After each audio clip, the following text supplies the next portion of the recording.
I'm going to bring on my next guest. We are joined with the woman herself, former, or let's say, Lieutenant Colonel Karen Kwiatkowski. Good. Said it with infinite confidence. I said it with infinite confidence. I was going to nail that name. She is a retired U.S. Air Force officer whose assignments include duties as Pentagon desk officer, various roles for the National Security Agency. She's author of several books, including this is called African Crisis Response Initiative, Past, Present, and Future, and also the book Expeditionary Air Operations in Africa, Challenges and Solutions. I swear one day we have to talk about that because I'm very curious about what those books mean. How you doing this morning? You doing okay? I'm doing good. Let's start with your Substack article. Let's start with that. So as we were having a conversation, Pete Hegseth has called together hundreds of generals to meet. Now, we don't exactly know what this meeting is. Washington Post said it was about warrior ethos. Donald Trump has said, well, we're going to tell them how good of a job they're doing, et cetera, et cetera. Mm-hmm. But we don't have a clear understanding of why that meeting is taking place today. Your article right here, just to show the audience, basically gave an idea of what you would want them to say. And I sat there and read this article. I was like, Karen knows that this is not what is going to be uttered at all. If you had to guess, I mean, you were in the military, you were in the Pentagon. This is odd, right? This is not something. Oh, yeah. Yeah, I mean, first off, only a few weeks ago, he became the Secretary of War, right? We have no declared wars. We haven't had a congressionally declared war since World War II. But anyway, he's going to be the Secretary of War. That's a new title. And the first thing that he does is the most non-strategic war act you can think of doing. And that is to collect all of your leadership from all over the world. They're saying, oh, they're coming from all over the United States. No, they're coming from all over the world. We have troops in 155 different countries. We have commands that span the globe. They're all headed by a large number of generals and admirals. So he's bringing them in from everywhere, putting them in Quantico to have a meeting, a public meeting, which is, the whole thing is so unstrategic. It especially in today's age of electronic communications and video. I could see if he had a video chat, but he doesn't want to do that. He wants them all here. And that is actually indicative of only one of two things. One is you totally have no idea of military strategy at all. You couldn't win a war if you were, handed it. It was handed to you already won. You would lose it. So that's one thing. And the other thing is that perhaps he does intend to fire people, and he wants them in control, in a controlled room, so they can't go and sabotage their computers on their way out. You know how people do when sometimes when there's layoffs, and actually in a lot of places where they do layoffs or firings, they are done very strategically because they don't want the people to take their intellectual property or whatever. So so it's either they're going to fire a bunch of them or he's just an idiot and he thinks that this is a great idea to get all the generals together, because the United States is not particularly popular. The wars that we fight amongst, the wars that we foment and the wars that we fight and assist with around the world are the most unpopular wars you can imagine. At least if you take it from a global perspective, most of the planet does not like the United States, and they certainly don't appreciate our wars. So what an opportunity that would be to have all the generals in one place. It's just crazy, but I'm not suggesting anybody's going to attack them. I think probably it's going to be a total balloon burst thing. Nothing will happen. He's got this big meeting. All the generals will, have drinks with their friends afterwards and return back to their empire doing nothing. They were doing nothing before. They're doing nothing now. I don't see great directions coming out of this, but if you had the opportunity to do this and you had the power to bring them all home, first off, why not keep them home, right? Let's make this step one of pulling back from empire.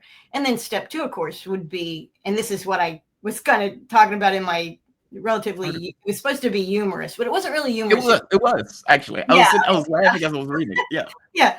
But ideally, if Trump did, he said many things. Trump says stuff all the time, but I remember, and you do too, everybody, the peace world remembers, that Trump offered and wanted to reduce the Pentagon budget by 50%. Go from $1 trillion to 500 billion, which is still way too much, but that's a big drop. And he wanted to do that in the context of China and Russia also doing it, but China and Russia are happy. I mean, if you really were dealing in good faith, I don't think that would be a big issue, because, Russia and China are not expansionary. We say, oh, but they're going into Ukraine. Oh, but China wants the yellow, the Chinese, what is it? The red, the sea, the ocean. Red sea, right. Yeah. But they don't really. I mean, they don't do it. They're really no more different than Trump saying, I'm going to call the Gulf of Mexico the Gulf of America. That's how expansionist Chinese is. That's how expansionist Russia is.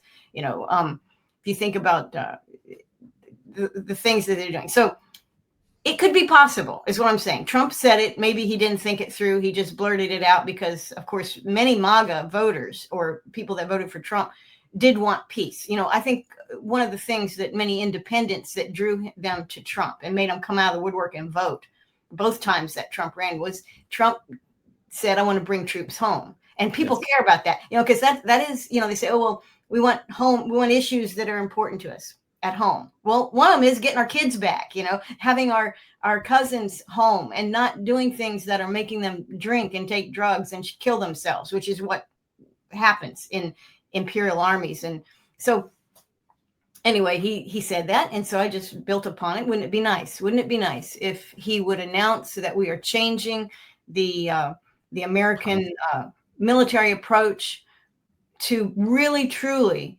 only worrying about defending America, because we don't defend America at all right now. We don't defend America at all. None of our weapons that we produce, that we make money on, that we talk about how great they are, none of them defend America.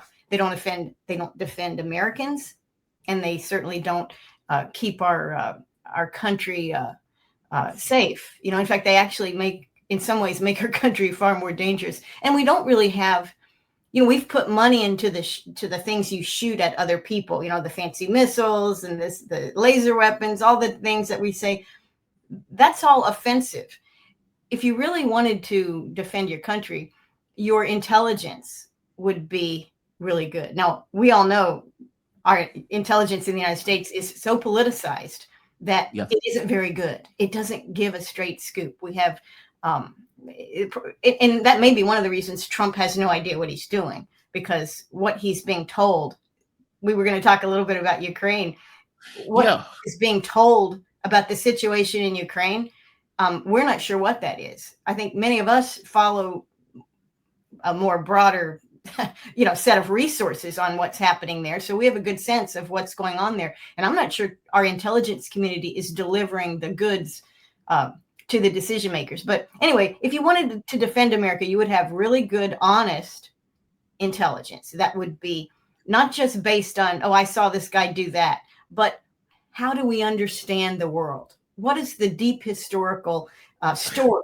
that goes with all of our potential enemies and all of our potential allies? What's the story behind it? We don't do stories in Intel. You have to. You can't do it right if you don't understand where everything comes from. But do we care? I mean, you've been in the military circles, so you give me your take on this. Mm-hmm. But it sounds like the president has objectives. It's not about understanding the world, especially as a hegemon. Donald Trump is looking at this from the perspective of a king. And from his perspective, America, I think he overestimates America's capability and he underestimates the capability of his enemies.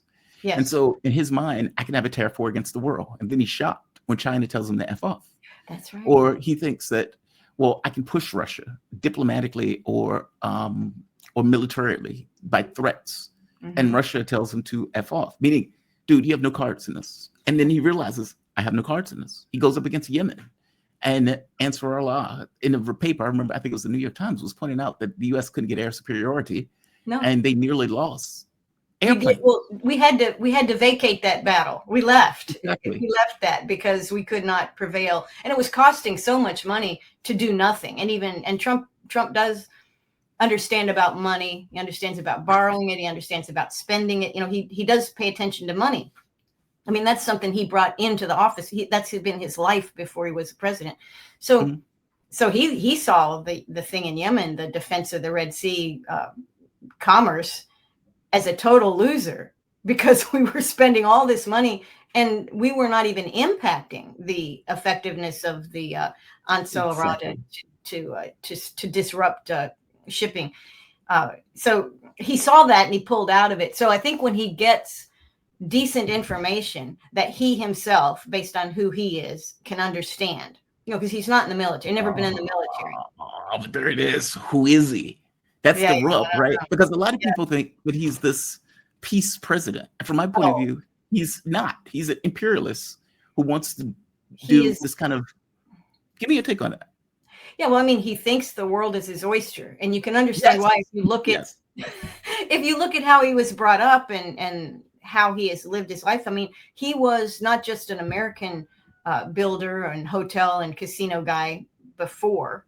He also had stuff around the world. Like, remember, he went to England and Scotland, and he played golf on one of the Trump golf courses in Scotland. I mean, come on, how many people have a golf course in Scotland? In Scotland, I know. He has stuff everywhere. So prior to Trump being president, he would travel the world, and he would do deals, and he would own property, and he would develop property and make money. And I'm sure his taxes and his accountants, he must have whole rooms of them, to keep track of everything. So for him as president, he brings that to the presidency, which of course presidents are told, American presidents have been told forever, you're the most powerful man in the world, or woman, if it was one. But they keep telling them that. And they hinge that on nuclear power. You have your hand on the nuclear button and you can blow up the whole world. Okay, well, actually, there's a lot of people that can blow up the whole world. You're not the most powerful.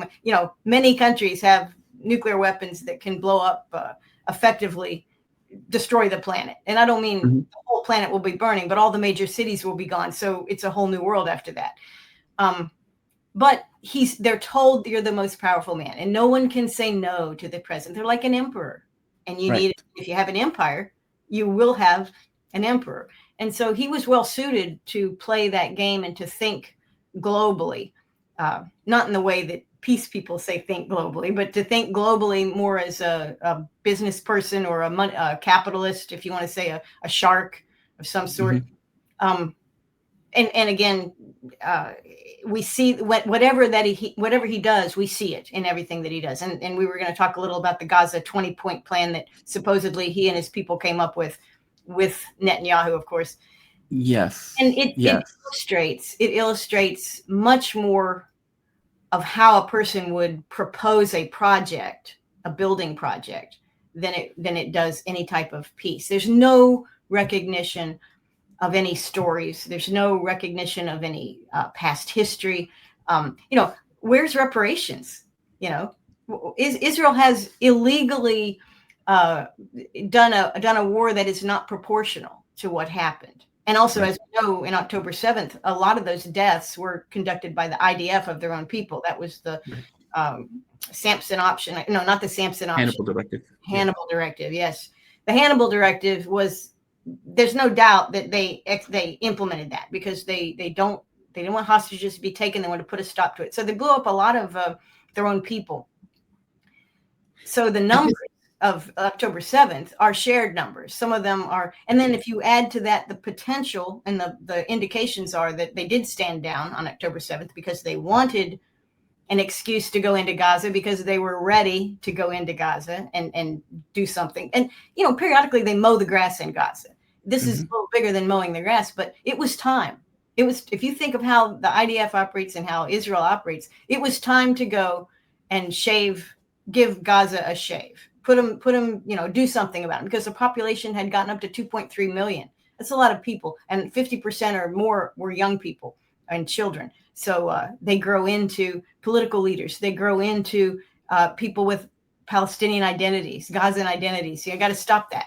So they had this planned, and the indications are, we're seeing it just as we saw with other false flags, that governments they set these things up or facilitate them in order to be ready for that next step, which would be the overcompensation, this massive non-proportional response.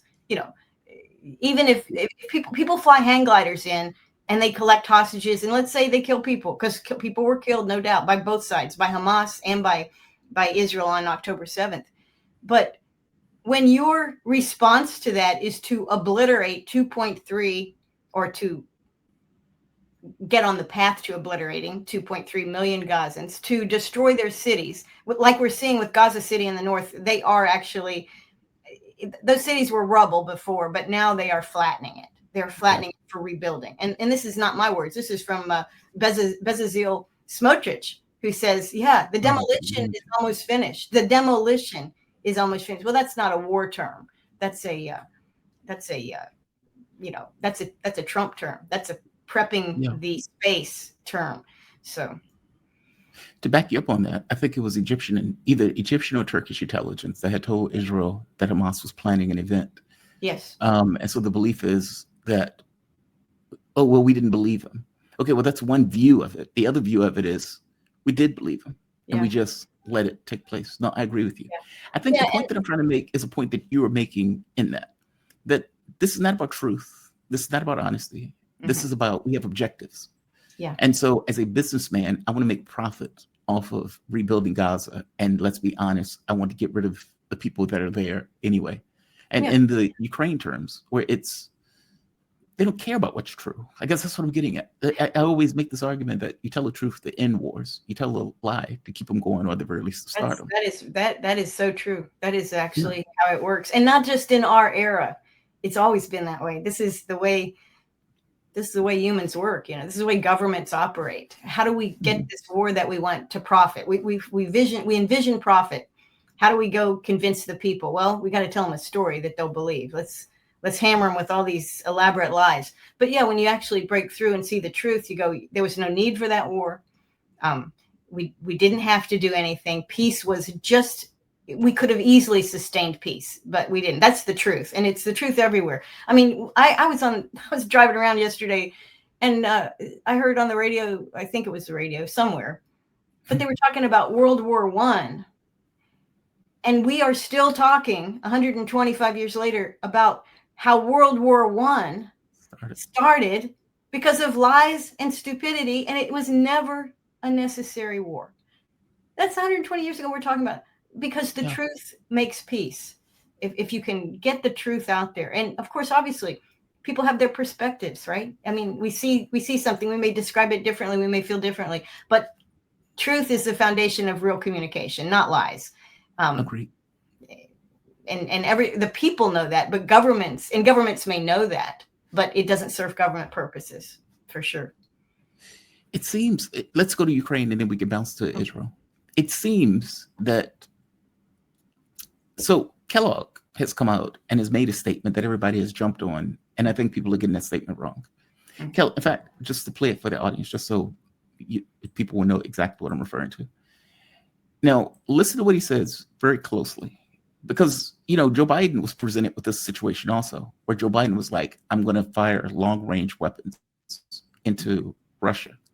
Putin comes out, makes a statement, and Joe Biden immediately stops. Because what Putin was effectively saying is, if you do that, we are going to start targeting capitals, because that is no longer Ukraine firing it, that is you firing it, and we're going to hold you responsible for it. So when Kellogg comes out, says this, everybody remembers the statement that Putin made. This put a lot of social media post by Vice President Vance. I just want to clarify. Are you saying, though, that it is the president's position that Ukraine can conduct long-range strikes into Russia, that has been authorized by the president? I think reading what he has said and reading what Vice President Vance has said, as well as Secretary Rubio, the answer is yes. Use the ability to hit deep. There are no such things as sanctuaries. That's one of the reasons I believe that this last week, and it has been confirmed, that President Zelensky asked President Trump to get Tomahawk missiles. Now, these are very squirrely words. I do believe. So Kellogg doesn't know. Right. And people effectively jumped on it as if Kellogg knows. It's weird. It's like, why doesn't Kellogg know? You would think that he would have that information if he's You know, effectively dealing directly with the president. That's right. And Kellogg said read. He's read. He said he'd read. He didn't say he talked to the president. I don't think the president and Kellogg talked very much. But Kellogg is important because he represents our imperial deep state, motivated to sell weapons, motivated to create wars, caught up in an old anti-Soviet Union mentality. I mean, he's 80 years old. I mean, Kellogg, his military career was dominated by anti-communism, anti-Soviet perspectives, hysteria, whatever you want to call it. But that is what he remembers. And where's he been for the past, since he's been retired? Nowhere. And then all of a sudden he pops up. He's back in power, in a sense. He's back in the visible, people ask him for what he thinks, his opinion. And he has been framed and shaped by the old Cold War, for sure. Yeah. And that's unfortunate. It's too bad. And this is why we have retirement. Okay.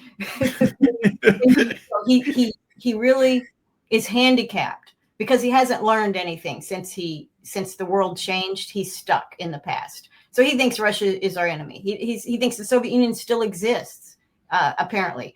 And it doesn't. And he also thinks that we have the best military on the planet and the most capable and the biggest industrial production system on the planet. And we do not. It's possible we did when he was in the military, when he was a 4-star general or 3-star, whatever he was. It's possible we were the leaders then, but we're not the leaders now. We would have trouble. In fact, President Trump has said this, we cannot produce drones at the level and rate that not just Russia and Iran can produce them, but all kinds of countries, China, India. We can't produce drones at that level. No way. I mean, if we started right now, which Trump wants to do, is to increase our industrial capacity to make weapons. That's a long process with the way we do it in this country. We don't. We have a long process to get weapons to be fielded. It's not easy. Everybody has to take their cut along the way. This is a business. We're making money here. So, yeah, he's the wrong guy, and I don't think he's really that closely connected to Trump. Because Trump actually sent Witkoff.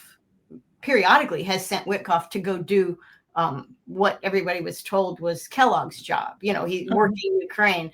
When he really wants it worked, he sends the guy that he actually speaks to face, and that's Witkoff. So this guy is a little bit out of the loop. At the same time, this discussion of tomahawks. It seems very messagey, like we're messaging rather than actually doing anything. We're telling Russia, well, you haven't stopped yet.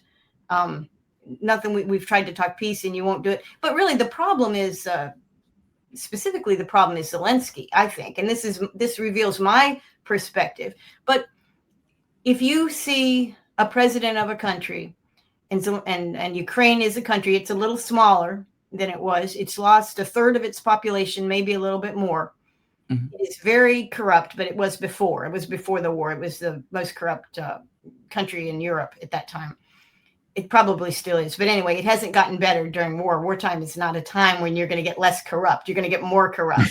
Right. Because there's more opportunity, right? So he's in a corrupt country. He hasn't had elections. They're overdue, 2 years overdue, and there's no sign that they're going to have them anytime soon. He's unpopular. He was elected on a peace platform. Oh, doesn't that sound familiar? Just like Trump. Yep. Elected on a peace platform, but he is unpopular now. He would not get elected now if he had elections. So who is he working for? I mean, is he helping himself? Sure, he's trying to survive.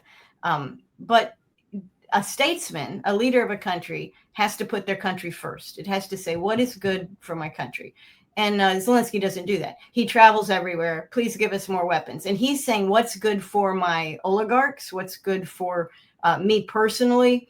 How will I stay alive another month? How will I be vindicated in this huge disaster of a 4-year war that I was talked into by the West, particularly the United States and Great Britain?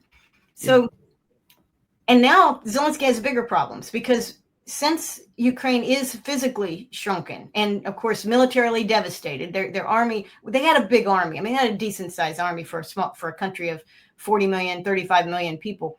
But that army has been decimated, not just by corruption, but, obviously 4 years of war, and it's not the good kind of war. It's not like, we're talking about war from our hotel rooms. It's not that. These people are dying on both sides. So they are a country that has weakened itself through this extended war. Russia has weakened it, but it has also weakened itself. And now you have these emergence of long-held animosities between Poland and Ukraine. And Poland is a very flexible territory. Over the past 500 years, where has Poland been? It's all over the place, right? This border, new borders. They have a vision of taking Western Ukraine. Not the government necessarily, but you know what? If your neighbor's really, really bad, you might want to, quote unquote, help them out. Isn't that how we do it? Well, let's help them out. How would we help them out? I don't know. Well, we could put our military soldiers there. That would be nice. We could help them out. We could help them institute order and get their trade agreements going. And then we could diplomatically kind of help them choose their next leader. This is all American stuff. I mean, it's everybody, but right now we can't associate that clearly with U.S. foreign policy. Right. But yeah, so they've got enemies there. The Baltic states have weakened themselves because they're very small. Baltic state, all three, Lithuania, Estonia, Latvia, they're very small, but they have a big mouth. They're very hostile. They're all about, let's fight. Let's you and him fight, and we'll egg you on. We'll do that. But that's costly. So those countries are not strong, and maybe that's why they feel so threatened by Russia, because they have weakened themselves in this long process of trying to expand NATO to the Russian border, which we had no business doing. We promised never to do it. But anyway, somebody thought it was a good idea. We can do it. We can make this happen. People with poor intelligence, I don't mean smarts, but poor information being fed to these leaders, telling them, oh, this will be good. Russia won't mind. Russia will have no problem with it. You don't have to be in intelligence to hear what Russia had been saying for decades before this. Yes. They said, absolutely, we're going to have a problem with it. These people living here that you're attacking and banning from speaking their native language are our people. We're going to defend them. So anyway, it was all pretty predictable. But I do understand why European countries, including Ukraine, feel very nervous, because the future could be very different than what they expected. Not just a reduced rump state of Ukraine, but Ukraine could disappear, and not because Russia occupied Ukraine, because Russia doesn't want to do that. They have no intention to do it, no ability to do it. They don't want to do it. But what about Poland? What about Lithuania? Lithuania and Poland and the Western Ukraine, they're very fluid historically. These are the same people. They have relatives, great-grandparents. You're on my farm. This whole thing that causes the same problems in Israel and many other places. It's we want the land that you're on, and we're going to take it. So very, it's not good. But it could be that this Tomahawk talk is propaganda for the purpose of saying we're not giving up, when in reality, and I'm sure Russian intelligence and other global intelligence is very aware of our fundamental ability to provide any Tomahawks, which is small, very small, just like it is to provide any type of major war materials that will change the course of the Ukraine war. We don't have that ability. We don't have that depth. We don't have the logistics to do that. So I think it's talk. I think it's idle chatter aimed at Trump trying, Trump tries a lot of things. He goes from this to that, this to that. He wants to get peace in Ukraine. What he's been doing didn't work out because he didn't know what he was doing. He doesn't know this backstory. And so now he's saying, oh, well, maybe we'll get tough. We'll do this. We'll have a big war in Europe. And actually the messaging could be to Europe itself, to the EU and to NATO, saying, you know what, you want Ukraine, you're going to have to fight Russia for it. And, they're not capable of doing that. Nobody wants to do that. Oh, wow. But there's the rub. If you've noticed, Europe has, and this is my concern. Mm-hmm. Europe has been agitated with all sorts of false flags, and they've been doing it consistently. In fact, this is Poland. This is Where is it? Polish Prime Minister giving a speech. Here it is. Donald Tusk. I remember Tusk when he was running the EU, and now he is back in Poland as the president of Poland. Wow. He comes out and says this. And by the way, Lavrov has said the exact same thing. And I think both of them are telling the truth. And I mean it in literal terms. Let me play the clip then. Come on, Tusk, talk for me. Czy to się komuś podoba, czy nie? To jest nasza wojna. He said, whether anyone likes it or not, this is our war. Nie tylko ze względu na solidarność z tymi, którzy są atakowani, ale ze względu na nasz fundamentalny Not only with solidarity of those that are under attack, but because of our own fundamental interests. interes. Jeśli If we tę lose this wojnę war, przegramy, bo musimy and we must speak mówić w in pierwszej the first osobie, person, to konsekwencje tego the consequences dotykać would będą nie affect tylko not naszego only our pokolenia, generation, ale but także future generations następnych in pokoleń. Poland and across Europe. So he's saying the quiet part aloud. Like, look, we've invested all of this money, all of this political capital, and not just that, the certain hubris and identity of what it means to be a European and a European power and our ability to project power. And we are getting crushed in Ukraine.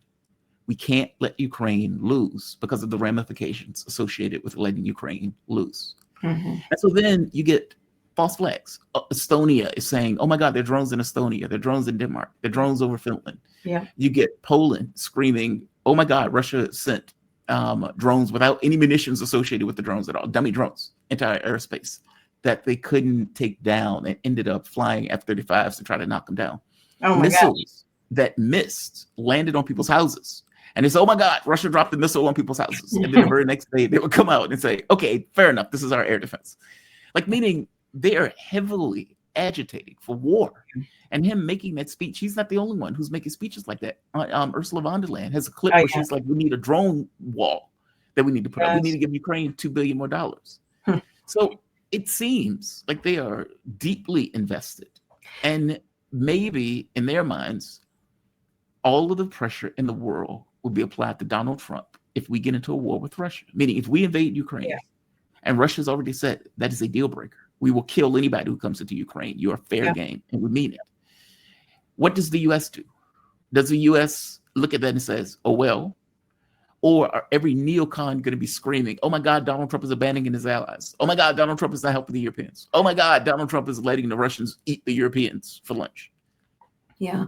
Well, it's, you know, the people you're mentioning, von der Leyen, Tusk, these are professional politicians. If you look at the level below the democratic level of the people of Poland, the people of most of the countries of the EU, and take the big ones, you know, they're talking about civil war in England or in Great Britain. France is on its fourth or fifth parliament right now. They big problems, you know, the people are unhappy. They're about domestic issues, of course, you know, they're not as concerned about, you know, people in countries care about domestic issues. That's just the way it is.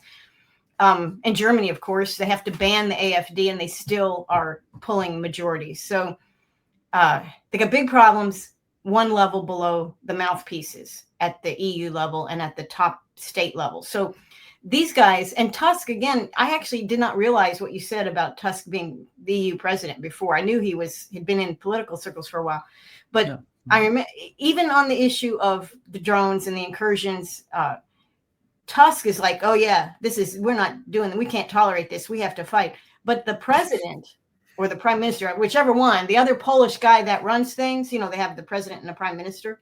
Yeah. He said, no, walk this back, buddy, because this is not happening. We do not have the capability. We're not going to war with Russia. You know, the best thing for Poland and for most of these European countries is to buy cheap Russian energy. Yes. That's what the best thing is for them to do. And they've shot themselves in the foot. We helped them for many years, or the years that this has gone on and prior to try to economically isolate Russia. But the problem is, you know, human beings that live in Europe, and you can say, well, there's a big immigration. A lot of them aren't European. I don't care. Everybody needs heat. Everybody needs shelter. You know, everybody needs a job. If your fuel costs are so high, it doesn't just affect how you run your businesses and your industries and your homes.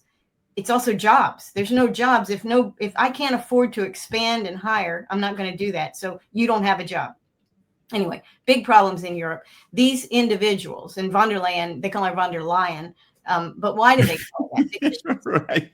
Because she's out of touch. She's out of touch, and she says things, and people in Europe hear what she's saying, and they go, who is she speaking for? She's not speaking for me. So I think that Russian intelligence and global intelligence, the other non-aligned countries or people that don't have a dog in this fight, they understand what I'm saying about where real political power lies. Sure, you have leaders, and they have power.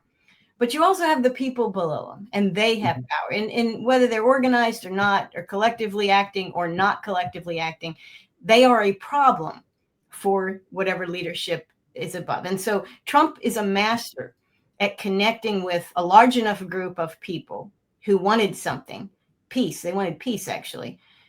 And he got their support. And almost immediately when he started to do things like go back on his promises, the Epstein thing, he went back on the Epstein. Oh, there's nothing there. You people are crazy. Well, he spent an entire campaign running on Epstein, right? And so people said, people don't have loyalty. Human beings care about themselves, their families, their local community. That's where it starts there. They don't care about their country first unless they are psyched into that. Normally they care about what they care about at home. And they will throw a politician under the bus, even a Trump, and certainly a Donald Tusk. Tusk is not have the support I see your point. Polish people. So I mean, the Polish solution, I'm telling you right now, I know we have two humongous military bases, American military bases in Poland, but the Polish solution has been talked about for years. And that is, we will help what's left of Western Ukraine. We will help them. And Zelensky does not want, the last thing he wants is Polish troops in Western Ukraine. That brings back another set of stories.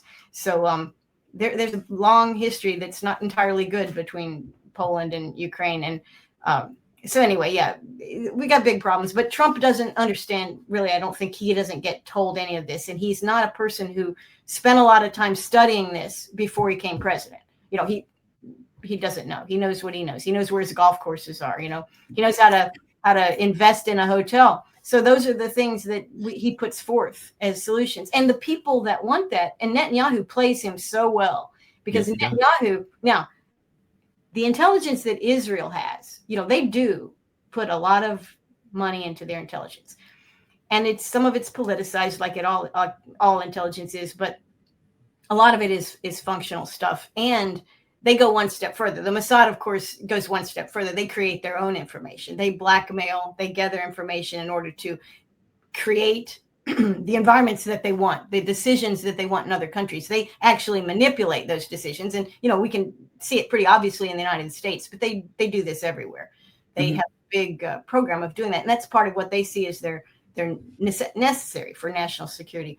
But we don't do that in this country. We think we know everything. We mislead our president. We elect presidents that have really no capacity to understand it. And then we say, oh, go play. The world is your oyster. You go play now. And we'll tell you what we think you need to hear, or what you won't kick us out of the office for telling you.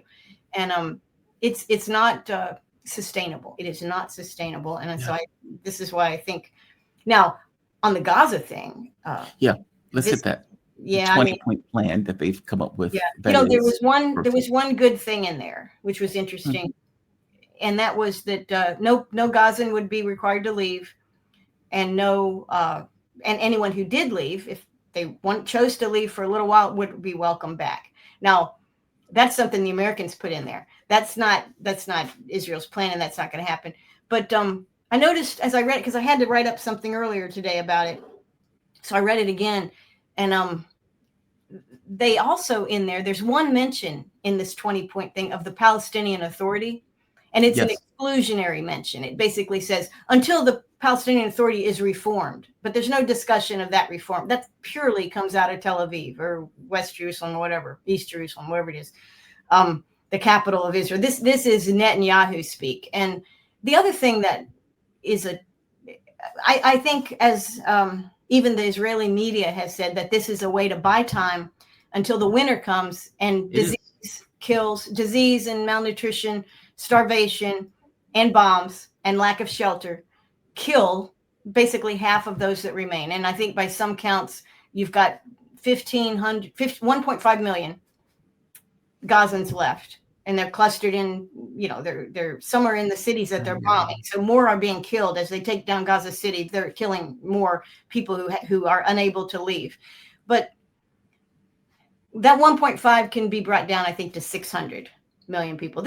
I don't want this to happen, but I think 600,000 is what Israeli will accept as victory, because they have 600,000. Only half of them would be men that could fight. That's 300,000. They'll be clustered in the south, and then it's all we care about, because Israel is planning. They have detailed documents, not like the 20-point plan with no appendices, right? I mean, that 20-point plan, every single point should have had 2 or 3 pages of how they might do that. Now, I'm not saying they need to release that to the public, but there should have been some acknowledgement that we've been working on this. It's very, very complicated. They talk about, we're going to let food aid in. They had the U.S. thing, the Gaza Humanitarian Organization. Mm-hmm. They had $100 million and 3 months, and they still can't bring food in. So this is not an easy thing to do. So that's why the 20-point thing is really just it's whitewash. It's propaganda, really. It is to buy time. I think it is to buy time for Israel to let the environment, nature, disease, and continued and give them an excuse for continued bombing. And also, I thought it was interesting, another American input. They had the disarmament section, that we will disarm Hamas. Hamas will lay down their arms, but we'll go through, since we don't trust Hamas, we'll go through and take all their arms. And they mentioned a buyback. Now, your previous guest talks about weapons. There's a lot of weapons in the United States. And so many cities have tried to do buybacks. And this is what happens when you do buybacks, because people are capitalists. Everybody's a little mini capitalist when it comes down to it. So what they do is they would turn in the pieces of weapons, whatever piece qualifies for a buyback, like the front part, the barrel, whatever. And they would give all their broken weapons. The weapons, if we have 400 million guns in this country, but how many are actually functional? Probably 1 per person. But that's 100. There's probably 100 million of them that are not really functional, that they're going to not work properly. They haven't been shot in years and years, or grandpa had them above the fireplace for the last century. Right. But those are the ones that get turned in when you do buybacks, because it's very profitable to do that. I mean, you're not using it, right? It's not usable. It's broken. And it doesn't work. It sounds good on paper, but it doesn't actually work the way they think it will work. And but that was mentioned in there, like Hamas is going to participate in buybacks. I mean, it's just I mean, much of this document was unworkable. I mean, for example, totally Netanyahu, before he even left, before he even got out of Washington, that's he right. comes out and he gives an interview. And in the interview, he points out, look, there will be no state of Palestine, which was one of the latter points. It's like, we're going to, because I agree with you. Yes, they want to let winter do its thing. Mm-hmm. They also want to has a pressure release valve. So all of the European cities, or all of the European states that are getting pressured by their people to say, hey, see, I'm supporting this pathway to citizenship that'll take place in 100 years if, Hamas is okay with it. Mm-hmm. The catch is, though, Israel has broken every deal that they've ever signed, has crashed every deal, and the United States co-signed them as they did it. Yes. So the U.S. Yeah. I mean, so you have a plan that's clearly, other than mentioning Tony Blair, who is a global war criminal, particularly well known as a war criminal in the Middle East. Everybody, we have the history books that show us that, and the people lived through it. So Blair has no credibility there. The only people they've mentioned is Trump, no credibility, Blair, no credibility, and Netanyahu has great credibility to do exactly the opposite of whatever he promises he's going to do. So, and he says it. He says it openly, like right here. He says it. There are 2 clips. He comes out and he effectively says, look, we told them there will be no Palestinian state. And we told them that Israeli troops will remain in Gaza as all of this. קודם שאלה, איך אתה מסכם את הביקור? I'll show the clip again, but basically that's what he says. Those are the two main things. But then when he's talking to Trump, he says that in Hebrew, by the way. Yes, meaning of he course. comes out in Hebrew, says something completely different. And he says, Trump agrees with me on this. But then when they're asking him, when he's on stage, he makes the point very clear. Look, if Hamas is doing something we don't like, we will go in and we will kill Hamas. Yeah. So effectively, deal or no deal, we are still going to do what we do right here. To have Hamas stay. But if Hamas rejects your plan, Mr. President, or if they supposedly accept it and then basically do everything to counter it, then Israel will finish the job by itself. Finish the job. Yeah, we murder every man, woman, and child. That's what we mean by That's finish the job. And just to be clear, Donald Trump will not say a word about it. Meaning, if Israel says we need to go in and Israel clearly breaks the deal, Trump would just be like, that damn Hamas did it again. Yeah, they caused it. Yeah. And it's interesting that the things well, first off, it's interesting that Israel is bound by very little in these 20 points. The 20 points are all targeted towards what Hamas has to do, what Palestinians have to do, what we're going to do to them or for them or whatever, what cities we're going to build for them. But, the right of return thing they threw in there. But if you look at the security borders, they're all IDF controlled. And they said, we're going to have an international security force. Well, really? How long do you think that's going to be to set up? That's not going to happen. We can't even get aid in there with $100 million to organize a thing. It's not been able to be done. So they're going to control the borders. So you can even discount the very wonderful thing that was on there, that if any Gazans leave, they're welcome to return. This right of return, which of course is horrendous to the Israeli population. They abhor any idea of the right of return, except unless it fits into a Zionist narrative. But this right of return will easily, that is beautiful. In fact, what better way to say to Gazans, it's bad, you're sick, you need food and water and shelter. You can leave, don't worry, you'll be able to come back. But who's guarding the borders? Well, it's the IDF, the same IDF that's been killing and slaughtering for almost 2 years nonstop. Yep. So this thing it's a ploy. It's really silly. And it's unfortunate that Donald Trump deals this way. I mean, he likes things to look like they're a package. He's selling something, and this looks like something they're trying to sell. He sold things to banks before. He sold hotel projects, building building purchases. And this is the kind of thing you give to the banker because you have a vision, and it's going to be so great. I mean, it's going to be so wonderful, right? I mean, all this stuff's going to happen, but then reality comes through as you try to build it, and many, many things change. And Trump's like, well, let's just go ahead and see if the bank will give us the money. Well, the world is not going to write that check. The world is not going to write that check for Netanyahu. Netanyahu he's not ready to deal with the world. He is very close he and his people, very close to what they see as the really ultimate domination of Gaza and an unfettered ability to certainly move south from the current border and go into and take what part of Gaza that they want, certainly down to the Netzarim corridor, I'm sure. And that's why they have to get rid of Gaza City. And once that's done, and think about, we talk about Gaza, we can't stop talking about it, but it's 26 miles long and, 10 miles wide. It's small. It's no bigger than a medium size. I think the city that I found, it's the same size as Kansas City or one of the cities. It's a large city, but not a massive place. Not certainly no comparison to the landmass of Ukraine. And yet, the equivalent of 8 nuclear weapons have been dropped on this very small geographic mass. So from Israel's perspective, this is doable. They're almost there. All they need to do is just keep stringing Trump's support along, weather the economic embargoes that Israel is beginning to face from the rest of the world, and they will be in control. They've totally, I think they are out of touch with reality, and they don't realize how much they're harming Israel. Young Israelis don't want to live in Israel. They don't want to be set. The young Israelis don't want to settle Gaza on the bones and blood of babies that they didn't even know, that did nothing to them.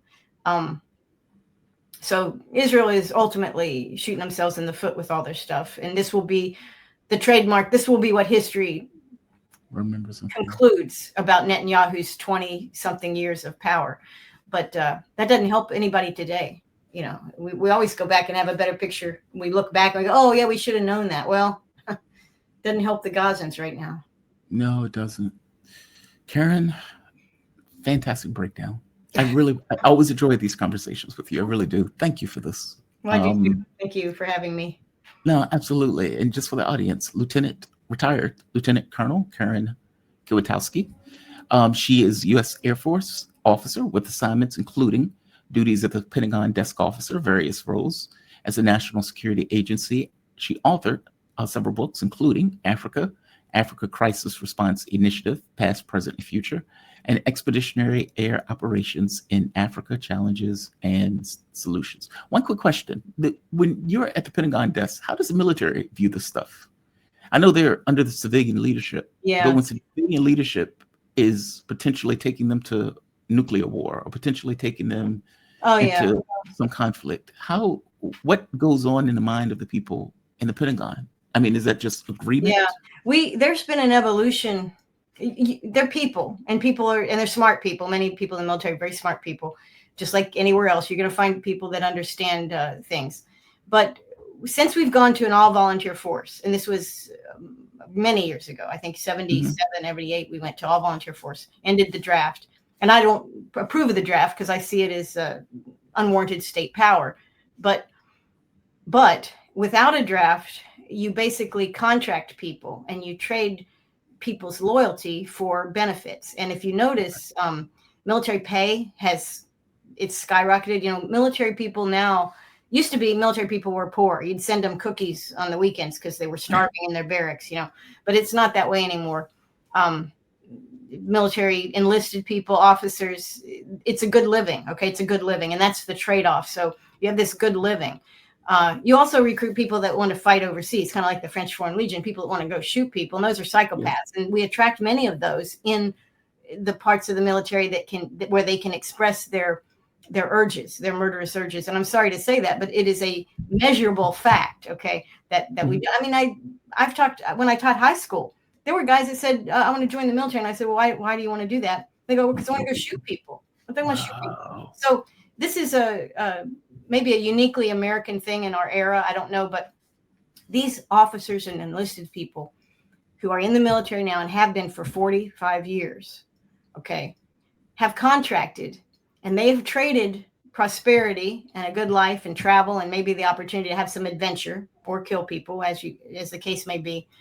They have traded that for loyalty to whatever the military is doing. Now, the military has its own deep state. It wants to do what it did last year. It doesn't like new presidents that come in. I don't care who they are. I don't care if it's Clinton or Bush or any new president that comes in and tries to change what they like to do, right? And usually that's budget related. If you cut the military budget, you are not going to be their friend. And it doesn't matter why or how they don't like the budget cut. No government agency really does. So they do care about their budget being cut. But then when you say, well, how are we using this money? Where are we fighting? What are we doing? Are we really going to have a nuclear war? And what does that mean for me or us or my country? These are not questions that they're thinking about. In past decades, we have these examples. If you look at the history of nuclear accidents, okay, or nuclear close calls, and we've had a number of these. Yes, we have.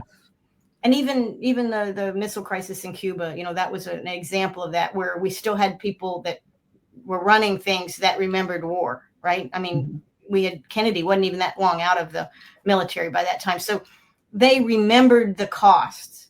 And people who remember the cost or think about fundamentals often prevented a nuclear disaster. The famous guy, there's a Russian major, I think it was, and he refused a command to launch a submarine. He was in submarine, so you don't get a lot of communications, and he refused to launch a weapon. And of course, it was an error. It was an error that he was told to do it. He resisted that and saved the planet. Basically, you could say this was many years, early 80s, I think, maybe the late 70s. I'm not sure. Yeah. Today, we don't have people like that in the military. We have people, we have contractors, whether they're wearing a uniform or not, they have agreed to obey. When you get tired of obeying or you really disagree with the thing, you get out of the military. And that's your right, because it's not a draft. You contracted. When you're ready to go, you go. Volunteer. And so we're losing the people that will stand up, and we're increasing a number of people who are bought and paid for. And I'm not trying to insult soldiers or people who want to serve their country, like the National Guard. And the National Guard is popular. Why is it popular? Because people think they're actually helping their country and they want to do that.